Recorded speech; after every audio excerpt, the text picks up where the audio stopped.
Bismillahirrahmanirrahim. Dengan memanjatkan syukur kepada Allah Subhanahu wa taala, Tuhan yang Maha Esa, atas taufik dan hidayahnya.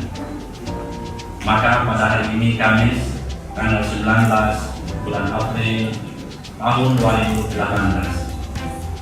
saya selaku Kepala Kantor Wilayah Kementerian Agama Provinsi Aceh dengan resmi melantik saudara-saudara dalam jabatan baru di lingkungan Kantor Wilayah Kementerian Agama Provinsi Aceh. Saya percaya bahwa saudara-saudara akan melaksanakan tugas dengan sebaik-baiknya sesuai dengan tanggung jawab yang diberikan. Semoga Allah Subhanahu wa taala, Tuhan yang Maha Esa, bersama kita.